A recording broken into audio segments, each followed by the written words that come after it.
Bismillahirrahmanirrahim. Assalamu alaikum. Hope you all are fine. We have already completed our 4 lessons and hope you have completed their exercises as well. Today we are going to start our 5th lesson, that is Nagasaki, August 9, 1945. I'm going to briefly explain you what has been written in this essay. So Nagasaki is the city of Japan, and the time period that has been shown in the title is during the World War II. Japan was not surrendering, and so the Allied forces, that includes USSR, USA, England, and France, decided to attack two main cities of Japan, that are Hiroshima and Nagasaki. But in this lesson, the writer has told us about the destruction that happened in Nagasaki because he was the only eyewitness of that destruction.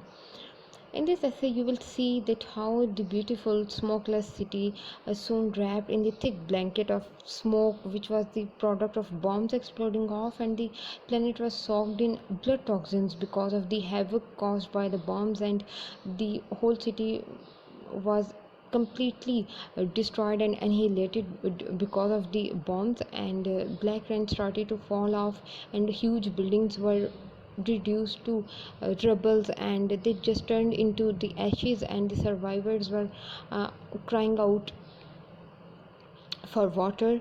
And the writer has ended this beautiful essay with a very beautiful message. He has sketched very beautifully the pain and suffering of the people in Japan, and he has ended it by giving us a very beautiful message that a human being should stop the use of atomic bomb in order to bring peace on the face of the planet.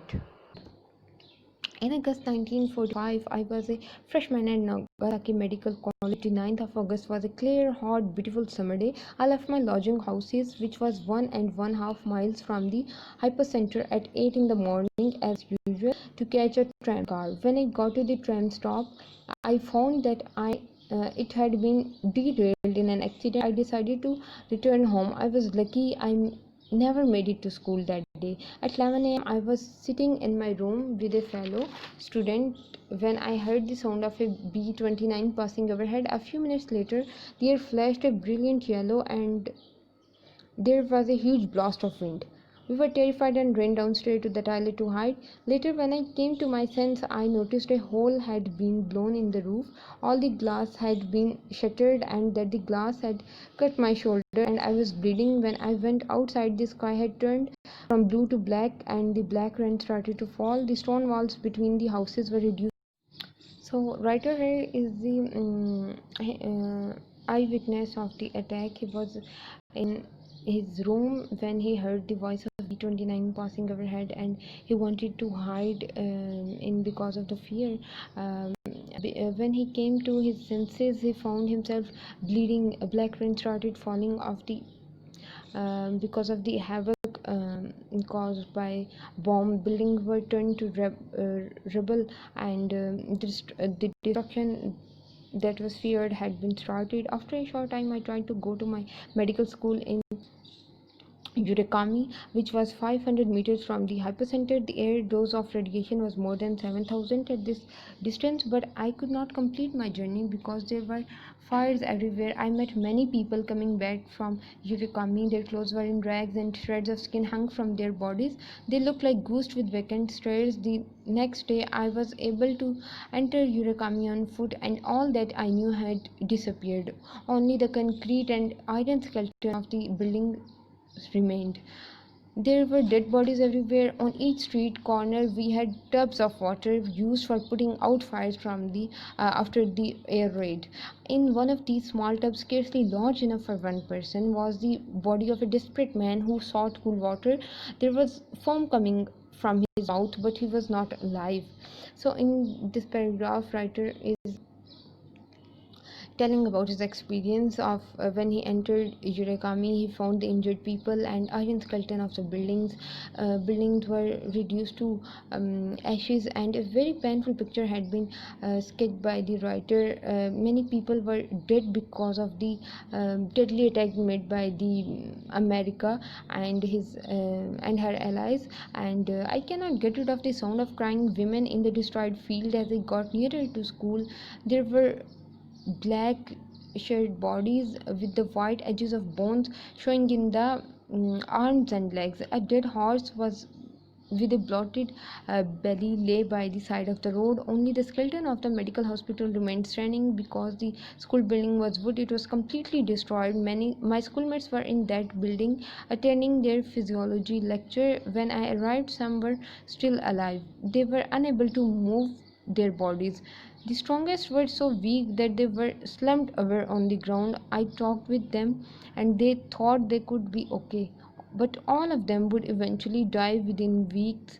I cannot forget the way their eyes looked at me and their voices spoke to me forever. I went up to the small hill behind the medical school where all of the leaves of the trees were lost. The green mountain had changed to a bald mountain. There were many medical students, doctors, nurses, and some patients who escaped from the school and hospitals. They were very weak and wanted water badly, crying out, "Give me water, please." Their clothes were in rags, bloody and dirty. Their condition was very bad. I carried down several friends of mine on my back from this hill. I brought them to their houses using a cart hitched to my bicycle. All of them died in the next few days. Some friends died with high fever, taking deliriously. Some friends complained of general malaise and bloody diarrhea caused by necrosis of the bowel mucous membrane by severe radiation. So you have seen that in this paragraph he's trying to tell us that when he went back to his school, he found the strongest of the boys were so weak, and trees had lost their leaves, and the clothes of survivors were in rags and bloody and dirty. All of them died in the next few days and weeks, and people were badly crying out for help, and they were in pain. And the whole scene was seemed as he was standing in an inferno. And one of my job was to contact the families of the survivor in all the public schools I visited. There were many survivors brought there by the healthy people. It is impossible to describe the horrors I saw. I heard many voices in pain crying out, and there was a terrible stench. I remember it as an inferno. All of these people also died within several weeks. One of my friends who was living in the same lodging houses cycled back from medical school by himself that day. He was a strong man doing judo. That night he gradually became weak, but he went back to his home in the country by himself the next day. I heard he died a few weeks later. I lost many friends. So many people died that disposing of the bodies was difficult. We burned the bodies of my friends in a pile of wood which we gathered in a small open place. I clearly remember the movement of the bowl in the fire. On August 15, 1945, I left Nagasaki by train to return to my home in the country. There were many survivors in the same car. Even now, I think of the grief of the parents of my friends who died. I cannot capture the magnitude, underline this one, I cannot capture the magnitude of the misery and horror I saw. Never again should these terrible nuclear weapons be used, no matter what happens. Only when mankind renounces the use of these nuclear weapons will the souls of my friend rest in the last two paragraphs. You have seen that writer has told us that he has lost so many friends and people were dying rapidly, and atmosphere was filled with stinking smell and chaos, and pain was everywhere, and people were living in a very miserable condition. And the message has been explained in the last four lines, that atomic bomb was so destructive, a man should never use it in future. Mankind should stop the use of the nuclear weapon, because it just brought destruction and misery to the on the planets. And now you have to complete the exercise of this lesson. Hope you will comprehend this. Thank you.